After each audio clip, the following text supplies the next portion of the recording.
19ರ ಆವೃತ್ತಿಯ IPL ನಡೀತಾ ಇದೆ. ಬಹಳ ವಿಜೃಂಭಣೆ, ಸಾಕಷ್ಟು ಅಭಿಮಾನಿಗಳು ಕೂಡ ಬರ್ತಾರೆ. ನಾನೀಗ ಚಿನ್ನಸ್ವಾಮಿ ಸ್ಟೇಡಿಯಂ ಅಲ್ಲಿ ಇದ್ದೀನಿ. ಬರೀ IPL ಕ್ರಿಕೆಟ್ ಅನ್ನ ನೋಡೋದು ಮಾತ್ರ ಅಲ್ಲ, ಜೇಬುಗಳಿಂದಲೂ ಕೂಡ ಎಚ್ಚರಿಕೆಯಿಂದ ಇರಬೇಕು. ಇದಕ್ಕೆ ಫಲಕಗಳನ್ನು ಕೂಡ ಅಳವಡಿಸಿದ್ದಾರೆ. ಯಾವ ರೀತಿಯಾಗಿ ಎಚ್ಚರಿಕೆ ಇರಬೇಕು ಅಂತ ಹೇಳಿ ನಾನು ನಿಮ್ಗೆ ತೋರಿಸ್ತಾ ಹೋಗ್ತೀನಿ. ನೋಡಿ, ನಿಮ್ಮ ವಸ್ತುಗಳನ್ನು ಯಾವಾಗಲೂ ಹತ್ತಿರದಲ್ಲೇ ಇಟ್ಕೊಳ್ಳಿ.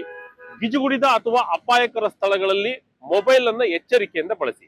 ನಿಮ್ಮ ಮೊಬೈಲ್ ಅನ್ನ ಮುಂಭಾಗದ ಜೇಬಿನಲ್ಲಿ ಅಥವಾ ಬ್ಯಾಗ್ ನಲ್ಲಿ ಸುರಕ್ಷಿತವಾಗಿ ಇಟ್ಕೊಳ್ಳೋದು ಜೊತೆಗೆ ಅಪರಿಚಿತ ವ್ಯಕ್ತಿಗಳ ಎಚ್ಚರಿಕೆಯಿಂದ ಇರಬೇಕು. ಯಾರಾದ್ರೂ ಅಪರಿಚಿತ ವ್ಯಕ್ತಿಗಳು ಕಂಡ್ರೆ ಅವರಿಂದ ಎಚ್ಚರಿಕೆಯಿಂದ ಇರಿ. ಸಾರ್ವಜನಿಕ ಸ್ಥಳಗಳಲ್ಲಿ ದುಬಾರಿ ಮೊಬೈಲ್ ಪ್ರದರ್ಶನವನ್ನ ತಪ್ಪಿಸಿ. ಬ್ಯಾಗ್ ಗಳನ್ನ ಜಿಪ್ ಮಾಡಿ ಮುಂಭಾಗದಲ್ಲಿಯೇ ಇಟ್ಟುಕೊಳ್ಳಿ. ಅಗತ್ಯವಿರುವಷ್ಟು ಮಾತ್ರ ಹಣ, ಅಮೂಲ್ಯ ವಸ್ತುಗಳನ್ನ ಇಟ್ಕೊಂಡು ಬನ್ನಿ. ಆಭರಣಗಳು ಅಥವಾ ದುಬಾರಿ ಗ್ಯಾಜೆಟ್ ಗಳನ್ನ ಪ್ರದರ್ಶಿಸುವುದನ್ನು ತಪ್ಪಿಸಿ. ಗಿಜುಗುಡಿದ ಸ್ಥಳಗಳಲ್ಲಿ ಸದಾ ಎಚ್ಚರಿಕೆಯಿಂದಿರಿ. ನಿಮ್ಮ ವಸ್ತುಗಳನ್ನ ಅಪರಿಚಿತರ ಮೇಲೆ ನಂಬಿಕೆ ಇಟ್ಟು ಕೊಡಬೇಡಿ. ಎಮರ್ಜೆನ್ಸಿ ಕಾಂಟ್ಯಾಕ್ಟ್ ನಂಬರ್ ಕೂಡ ಹಾಕಿದ್ದಾರೆ, ಪೊಲೀಸ್ ಇನ್ಸ್ಪೆಕ್ಟರ್ ನಂಬರ್ ಹಾಕಿದ್ದಾರೆ, ಕಬ್ಬನ್ ಪಾರ್ಕ್ ಸ್ಟೇಷನ್ ನಂಬರ್ ಹಾಕಿದ್ದಾರೆ. ಈ ನಂಬರ್ ಎಲ್ಲೋ ಕೂಡ ಹಾಕಿದ್ದಾರೆ. ಆ ನಂಬರ್ ನ ಒಂದ್ಸರಿ ಹೇಳ್ತಾ ಹೋಗ್ತೀನಿ ನೋಡಿ. Respected ACP Cubbon park sub division 9480801107.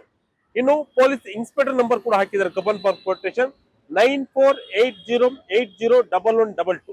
ಈ ಎಲ್ಲ ಮುನ್ನೆಚ್ಚರಿಕೆ ಕ್ರಮಗಳನ್ನ ತೆಗೆದುಕೊಳ್ಳಿ. ಏನಾದ್ರು ಸಮಸ್ಯೆ ಆದ್ರೆ ಆ ನಂಬರ್ಗೆ ಕರೆ ಮಾಡಿ.